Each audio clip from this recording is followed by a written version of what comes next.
a própria humanidade, olhando para a própria racionalidade humana, a moralidade humana, os códigos de leis não escritos que estão na consciência, no coração, e a racionalidade humana, a inteligência singular que o homem possui, em diferenciação a todos os demais seres que estão juntamente conosco, tá ok? E na questão emocional, a universal necessidade de se buscar Deus, onde quer que você observe, você vê pessoas constituindo as formas mais diferenciadas de culto, os cultos mais malucos, muitas das vezes, os cultos mais absurdos, os cultos mais tresloucados, mas em todos eles você vê algo comum, a necessidade de Deus. E até aqueles que supostamente negam a Deus vivem constantemente num conflito interno, porque tem que constantemente negar esta verdade que está impressa nos corações. Como Tomás Aquino disse, o homem é um ser irremediavelmente religioso. Então ele vai fazer de algum ser o seu ídolo. Às vezes ele substituiu, ele disse que não é Deus, não é um Deus pessoal, não é um Deus todo-poderoso, não é um Deus bíblico, mas é o dinheiro. Faz do dinheiro o seu Deus. Ele faz de um determinado ídolo da música, ou do futebol, ou das artes, o seu Deus. Ele lhe presta culto, porque ele lhe reverencia. Ele está direcionando sua fé ao objetivo errado, mas todos têm fé. Nem todos alcançam a fé sobrenatural e salvífica na pessoa bendita de Cristo Jesus, mas eles empregam sua fé, muitas vezes de forma equivocada, atribuindo elas a material, a pessoas, e assim vai. Por isso ela direciona mal, e assim tem um resultado, a destruição de sua própria alma, a destruição de sua própria eternidade. Mas existe ali sim uma fé, existe ali sim um desejo, uma necessidade de se buscar a Deus, porque isso está presente em todas as pessoas. É uma das formas de se investigar, de se chegar à conclusão da existência de Deus. Como é que Deus deixa esses sinais da sua existência na criação, na coroa da criação, que é a humanidade. Aí a investigação antropológica subjetiva. A revelação cosmológica, como temos colocado aqui, depois vamos trazer essa contribuição, na natureza, no cosmos. No cosmos você pode observar que há um sistema no cosmos, na natureza. Você observa um funcionamento, você observa uma concatenação, ok? Quando você olha para a atmosfera, quando você olha para a vida, para a fauna, a flora, tá certo? Você vê o perfeito funcionamento. Quando você olha para coisas microscópicas, as células, né? Os neurônios, o sistema de funcionamento do corpo humano, o sistema da natureza, né? As estações, os animais, seus instintos, ok? Você olha para a capacidade, né, desses seres de se multiplicarem, de se preservarem, de todo esse funcionamento. Quando você olha para o universo e vê funcionamento também de uma forma extraordinária, mesmo que em alguns aspectos você possa enxergar ali um caos, mas quando você olha para o nosso planeta, para a sua condição, a condição para a sua existência, como é uma condição tão tênue, quando qualquer desajuste impossibilitaria a nossa existência nesse sistema solar, e você olha para o nosso tamanho em relação à galáxia, em relação a todas as demais galáxias, e você vê que a nossa existência aqui só pode ser fruto de um sistema, e esse sistema só pode ter como origem uma inteligência, e essa inteligência nós conhecemos como Deus. Então nós temos, através da investigação na natureza, da questão do cosmos, uma assinatura de que Deus de fato é o autor desta existência, de que Deus é o autor desta obra, ok? Então temos a investigação pelo cosmos, né? Pela investigação cosmológica, e também a chamada teleológica de telos, ou finalidade. Com relação à finalidade, você vê que as coisas elas estão direcionadas a um objetivo, estão direcionadas a um fim. Então elas não estão totalmente caóticas, porque se o caos imperasse em todas e quaisquer circunstâncias, nós não teríamos qualquer tipo de produção de vida, nós não teríamos qualquer tipo de produção que funcione, okay? Que revele de fato alguma ordem. Para que haja essa ordem não emana de uma forma natural. Essa ordem não se dá ao acaso. Você pode abandonar qualquer coisa ao acaso e depois de muito tempo procure ver se ela estabeleceu ali uma ordem de funcionamento randômica, né? Uma ordem de funcionamento sem qualquer orientação inteligente. Então isso funciona para todas as circunstâncias e principalmente para essa, na qual nós vemos as coisas têm uma finalidade, um objetivo, atendem a um propósito. E quem lhes deu esse propósito? Quem lhes deu esse objetivo? Eu tenho aqui uma máquina funcionando, eu tenho aqui livros impressos, tenho aqui uma lousa e informações que estão colocadas nela, e elas não surgiram aqui, não se agruparam aqui ou ao acaso. Foi necessário alguém que adquirisse a câmera, ligasse, posicionasse, colocasse as informações e estivesse comunicando. Então houve aqui uma inteligência que conduziu todo esse processo, sendo que aqui estamos falando de uma coisa tão singela, tão simples, e para as demais coisas tão extraordinárias que temos observado cada dia, quando amanhece o dia, ou quando anoitece, tá certo? Ou quando trocam as estações, ou quando mudam as fases da lua. Então, como nós podemos ver essas finalidades, esses propósitos em que haja uma inteligência que conduza todo esse processo? Então, temos visto aí o livro aberto falando acerca de Deus. Então, temos antropológica, natural, tá certo? O cosmos, né? A cosmologia, a teleologia, ou seja, a finalidade, e o conhecimento revelado de Deus, especial, a Bíblia Sagrada, a revelação especial acerca de Deus, que nos dá aqui não uma abordagem ambígua, como temos visto aqui, apesar que é muito importante, fundamental, só que ambígua, né? Aqui só serve para você chegar à conclusão de que existe uma inteligência que conduz todo esse processo. Mas em relação ao conhecimento especial, você passa a entrar em contato com a pessoa que é dona dessa inteligência. Aí temos Deus revelando-se a si mesmo pela Sagrada Escritura, né? A Bíblia Sagrada, um texto referência aqui de segundo o livro dos Reis, capítulo 17, versículo 13, onde Deus mesmo fala acerca daquilo que Ele tem revelado por meio dos profetas, a sua lei, ok? Somente pela Sagrada Escritura temos o conhecimento correto. Então não é qualquer conhecimento, é um conhecimento dirigido, correto, conhecimento auto-revelado pelo próprio Deus, pelo próprio Senhor, acerca de Deus, ok? Mediante a sua revelação. Temos o processo no qual temos a revelação, né, a iluminação, a revelação, quando Deus se manifesta, ok? Quando Deus depois inspira, a revelação, a inspiração daqueles que foram levantados pelo Senhor para registrar esta revelação, e a iluminação que nos é dada para que nós possamos estar em contato com estas verdades, com essas maravilhosas verdades. Então, uma vez que eu apresentei o quadro aqui, eu quero trazer as contribuições que estão reservadas aqui para o nosso melhor entendimento. Então, vou pedir licença para eu sentar aqui e trazer algumas leituras que são importantes aqui para o nosso melhor entendimento.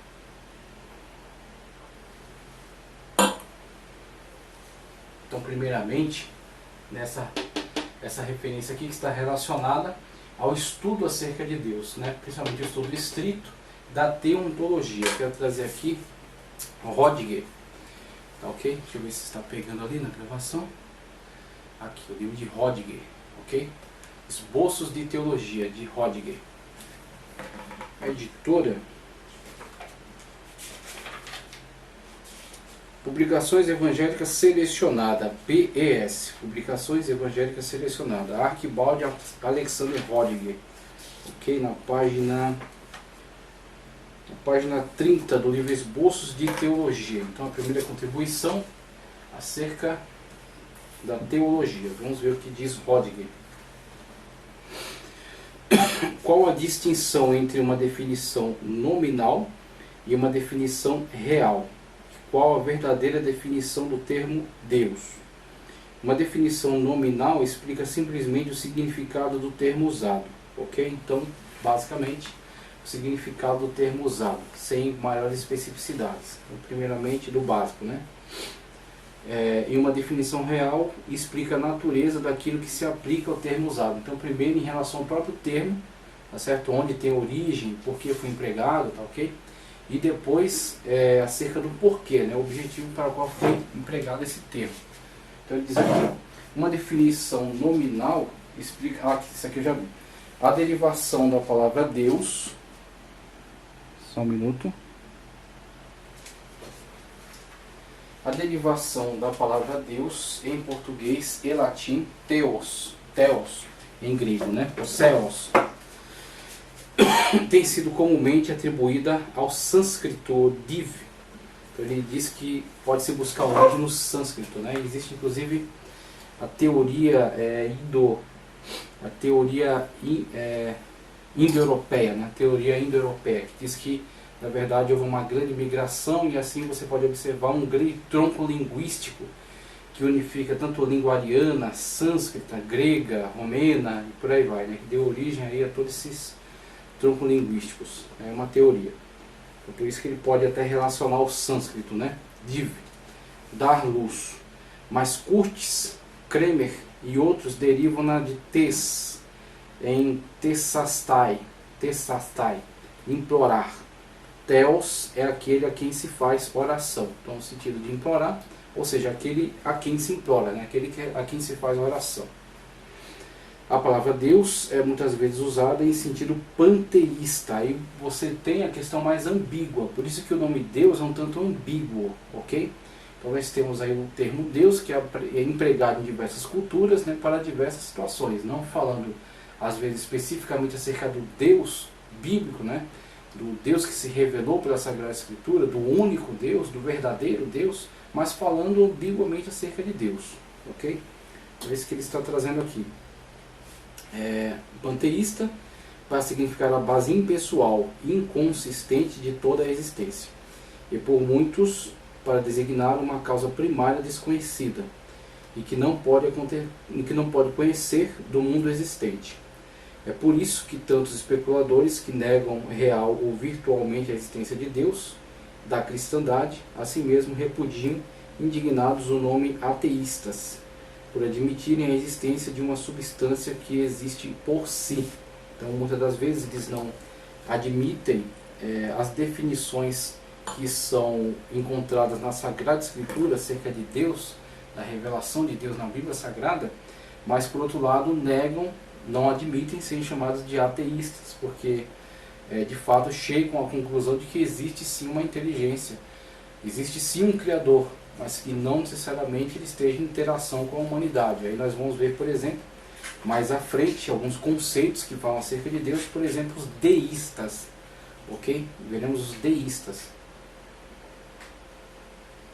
que dizem que Deus existe, mas não se relaciona mais com a sua criação, que ele criou o mundo, o universo, deu corda como se fosse um relógio e deixou que a coisa seguisse por si mesmo.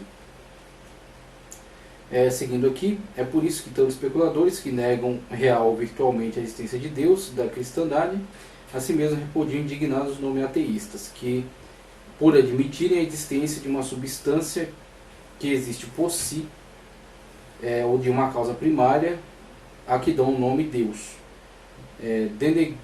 denegando-lhe, porém, a posse das propriedades pessoais, que, em geral, lhes são atribuídas pelos que fazem uso do termo. Então eles admitem, né, a existência de um Deus, mas não necessariamente de um Deus pessoal. Aí seria, por exemplo, o Deus de Baruch Spinoza, que seria um Deus que se confunde mesmo com a matéria, como se Deus fosse o resultado da soma de toda a existência. Okay? Então temos um Deus impessoal, um Deus a quem não se faz oração e um Deus que não se importa especificamente com as pessoas, mas simplesmente um ser que criou todas as coisas, assemelhando-se quase ao demiurgo de Platão, ok?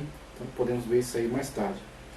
Mas como questão de fato, em consequência da predominância de ideias cristãs na literatura das nações civilizadas, durante os últimos 18 séculos, o termo Deus é empregado geralmente no sentido definido e permanente de um espírito eterno, absolutamente perfeito, livre, pessoal, que existe por si mesmo, e é distinto do mundo que ele criou e sobre o qual é soberano. O homem que nega a existência de tal ser, nega a Deus. Então negar a existência desse ser pessoal, soberano, específico, né, diferenciado da matéria, é negar mesmo Deus. Então muitas das vezes admite-se, né, um certo conceito de Deus que está em contradição com aquilo que a Escritura fala, ou que Deus falou acerca de si mesmo pela sua revelação específica na Escritura Sagrada, tá ok? Então temos aí alguns que tentam admitir Deus, mas um Deus à sua própria moda, à sua própria maneira. Como se pode construir uma real definição de Deus? É evidente que Deus pode ser definido só até onde nos é conhecido. Então abordamos isso aqui, acerca da autolimitação da matéria. Então a matéria tem que ser honesta, ok? Então nós não vamos estudar tudo, ok? Falar de tudo acerca de Deus, mas sim acerca do ser de Deus naquilo que Ele nos revelou pela Sagrada Escritura, aquilo que Ele expôs de si mesmo, tá certo? O conhecimento que Ele nos forneceu. Então o que se tem que fazer é ser bastante responsável na análise daquilo que foi revelado dentro da Sagrada Escritura. E também algumas análises acerca de revelações gerais, ok? Tanto subjetiva quanto natural e também cosmológica, né? E teleológica acerca de Deus. Condição, aqui é evidente que definidos até onde nos é conhecido. E a condição da possibilidade de o conhecermos é o fato de que fomos criados à sua imagem. Então podemos conhecê-lo porque fomos criados à sua imagem, nos foi dada a inteligência, nos foi dada a racionalidade, por isso temos a consciência e temos consciência de Deus. Então, temos aí essa condição que nos foi dada como uma capacitação, né, que nos foi outorgada por Deus. É preciso que toda definição de Deus pressuponha o fato de que, em algum sentido essencial, ele e suas criaturas inteligentes são seres do mesmo gênero. Deus é definido, pois, dizendo-se o seu gênero e suas diferenças específicas. Quanto ao seu gênero, é um espírito inteligente e pessoal. Okay? Como já falamos aqui acerca daquilo que o Senhor Jesus Cristo nos deu, nos forneceu de definição extraordinária acerca de Deus. Deus é espírito, ok? Então Deus é espírito e Deus também é pessoa. Cristo chama, por exemplo, com um artigo, o Pai. O Pai me enviou. Então usa-se um artigo referindo-se a alguém, a uma pessoa, um artigo definido, ok? Então Deus é inteligente, Deus é uma pessoa, Deus é um espírito. Vemos aí. Quanto ao seu gênero, já disse aqui. Quanto às suas diferenças específicas, aquilo que o constitui Deus, ele é infinito, eterno e imutável em sua existência, sabedoria, poder, santidade e todas as perfeições em harmonia com o seu ser. Até onde se deve a tradição à ideia de Deus. É evidente que tem chegado à ideia completa de Deus apresentada na definição precedente somente por meio da revelação sobrenatural que temos das Escrituras Sagradas. É também um fato que as três únicas religiões teístas ou monoteístas, né, que em qualquer tempo têm prevalecido entre os homens, a judaica, a maometana e a cristã, ok? Somente com uma diferenciação que temos que fazer, mesmo que a religião islâmica afirme ser o seu Deus, o mesmo Deus de Abraão, olhando para aquilo que está registrado no Alcorão, percebemos algumas discrepâncias, ok? Então, estamos falando que são as três religiões monoteístas, que dizem haver só um Deus, mas não necessariamente é o mesmo Deus, ok? Então temos uma linha de continuidade judaico-cristã, mas não necessariamente essa linha foi seguida em continuidade no islamismo, em decorrência daquilo que está revelado no próprio Alcorão. As discrepâncias entre aquilo que o Alcorão fala acerca de quem é Deus e aquilo que a Bíblia Sagrada fala acerca de quem é Deus, ok? Então tem algumas questões que são irreconciliáveis. Então estamos falando aqui apenas em monoteísmo. Então aquilo que eles têm em comum é serem monoteístas. Se acham ligadas historicamente com essa mesma revelação. É em vão especular-se quanto ao resultado a que chegariam os homens, independentemente de todos os hábitos herdados e de todas as opiniões tradicionais, porque estamos inteiramente sem experiência ou testemunho a respeito de qualquer espécie de conhecimento adquiridos ou juízos formados por tais condições. E além disso, é certo também que a forma que tomam as concepções teístas e as associações que a acompanham são determinadas, no caso de cada comunidade, pelas tradições teológicas herdadas de seus pais. Por outro lado, é certo que todos os homens, debaixo de todas as condições conhecidas, e por isso debaixo de todas as condições verdadeiramente naturais, reconhecem espontaneamente uma existência divina que lhes é revelada. Então, uma revelação geral, ok? Uma revelação geral produz um conhecimento um tanto ambíguo, mas já é um sinal acerca da existência de Deus, o que desperta os homens a quererem buscar mais, a terem que buscar mais acerca de Deus, acerca de quem é Deus. Mas já é um primeiro despertamento, ok? Vamos ver aqui, reconhece espontaneamente uma existência divina que lhes é revelada mais ou menos claramente na constituição e na experiência conhecidas de seus próprios espíritos e na natureza externa. Por conseguinte, a concepção teísta não é mais devido à autoridade, como muitas vezes se diz absurdamente, do que é devido à crença formada debaixo das mesmas condições de educação na realidade subjetiva do espírito humano ou na realidade objetiva da matéria.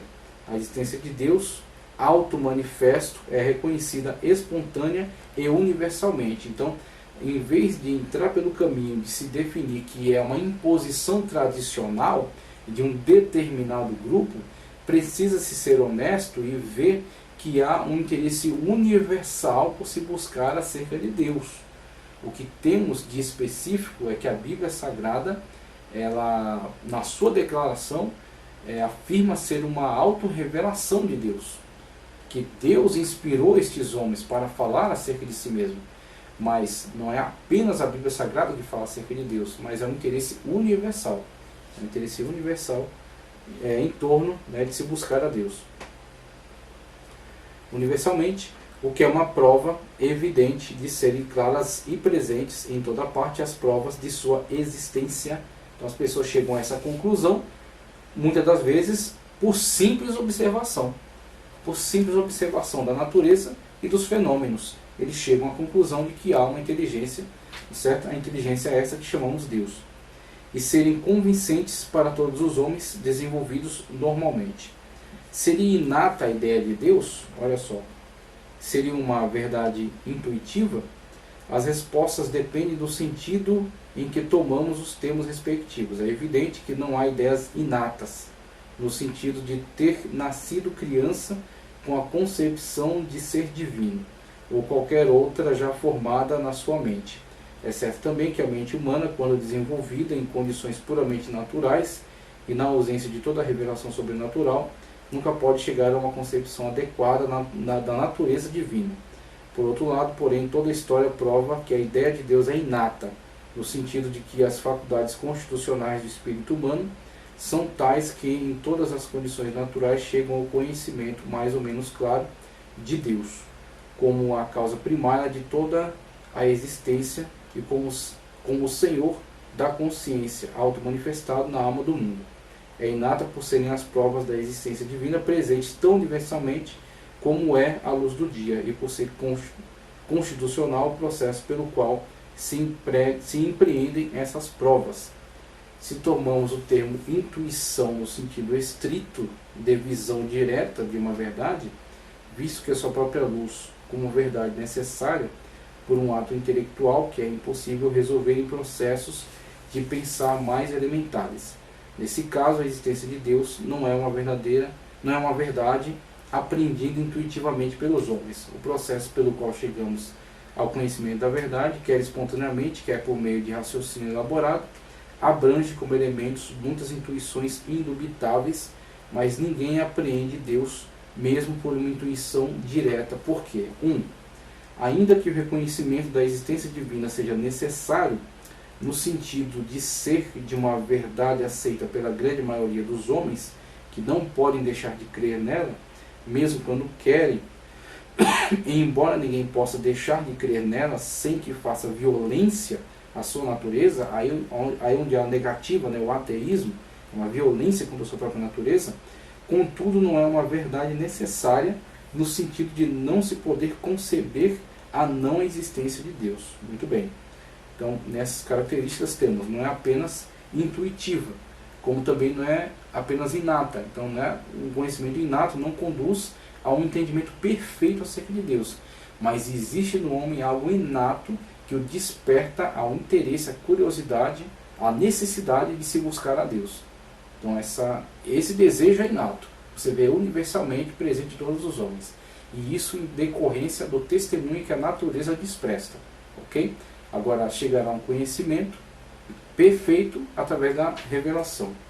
E a questão da intuição, ele também vai na mesma argumentação, né? 2. Porque Deus não se nos manifesta imediata, e sim mediatamente, por meio das suas obras. Existe uma mediação, né? E no ato pelo qual a alma reconhece a sua presença e ação. Há sempre, pelo menos implicitamente, uma inferência, uma dedução. Então, não é o homem que produziu, como alguns filósofos querem dizer, que é o homem que inventa Deus. Na verdade, isso é uma irresponsabilidade para com todas essas provas universalmente produzidas. Ok? De que o homem é despertado, o homem é chamado a esta busca por aquilo que se lhe apresenta, pelos testemunhos que ele encontra. 3. Porque a verdadeira ideia de Deus é muito complexa e chega-se a ela por meio de um processo complexo, o qual, quer seja espontâneo, quer não, envolve diversos elementos que se pode analisar e descrever. Por outro lado, é certo que Deus se manifesta nas operações de nossas almas e na natureza exterior, de modo análogo àquele pelo qual se nos manifestam as almas invisíveis de nossos semelhantes, e reconhecemos a existência dele com a mesma certeza com que reconhecemos a dessas almas. A existência desses reconhecimentos: A. Porque somos genericamente semelhantes aos outros. B. Porque seus atributos se manifestam em suas palavras e atos. E a existência de Deus reconhecemos. A. Porque fomos criados à sua imagem, e este fato reconhecemos espontaneamente. B. Pela revelação que Deus fez de si na nossa consciência e pelas características do mundo exterior. Ainda que se possa analisar o processo mental que acabamos de escrever, a inferência teísta está em si sintética. Os princípios dos quais depende acham-se ligados entre si, de modo que o espírito os pode compreender todos em um só ato.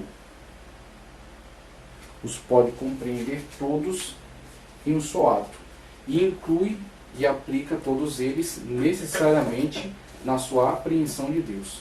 A vontade, a inteligência, a consciência, a razão e as ideias que elas fornecem causa desígnio, bondade, infinidade e os argumentos que têm essas ideias por base, tudo isso junta-se nesse processo. Então temos aqui uma grande discussão, né, acerca do conhecimento de Deus, inato, indutivo, tá certo? Provas acerca de sua existência, que estão presentes na natureza, que são universalmente capturados, né, são universalmente aí apreendidos pelos seres humanos. Então temos aqui contribuições de esboço de teologia de Rodiger, tá ok? Já trouxe aqui teologia pentecostal, falando acerca de teontologia, aqui acerca de Deus, conhecimento de Deus, e quero trazer outras contribuições, mas não hoje, a aula já está bem longa, então já vamos encerrar por aqui essa aula. É uma aula de abertura, tá ok? Desse formato, né? Queremos seguir aqui com esse formato, aproveitando aqui esses materiais. Então já trouxemos aqui algumas contribuições e quero que você continue comigo, porque eu quero trazer outras importantes contribuições, tá ok? Vamos falar aqui acerca ainda da natureza de Deus e do conhecimento, como esse conhecimento é produzido, qual a seriedade desse conhecimento, como compreender, tá certo? A validade desse conhecimento. Então vamos ver aqui religião cristã, na sua expressão doutrinária, Edgar Jung Mullins, editora Ragnus, ok? Para a próxima aula, vamos ver aqui a contribuição da religião cristã. Quero trazer também aqui 3 leituras importantes, tanto no livro que estamos usando como base para o estudo, Teologia para Pentecostais. Quero também fazer uma leitura aqui falando acerca do conhecimento de Deus, né? Provas da existência de Deus, em Teologia Sistemática de Stanley M. Orton, tá ok? Da CPAD. Vamos fazer uma contribuição também com essa leitura para a próxima aula, viu? Você tem que continuar conosco para você poder desfrutar aqui desse conhecimento. Declaração de fé das Assembleias de Deus, o que a igreja diz oficialmente acerca do conhecimento de Deus, ok? Ainda também acerca de provas, revelação de Deus, revelação acerca de Deus. Quero trazer um conteúdo de Tomás Aquino, que foi colocado aqui na sua obra Enciclopédia de Bíblia, Teologia e Filosofia, de R.N. Champlin. R.L. Champlin, editora Ragnos também.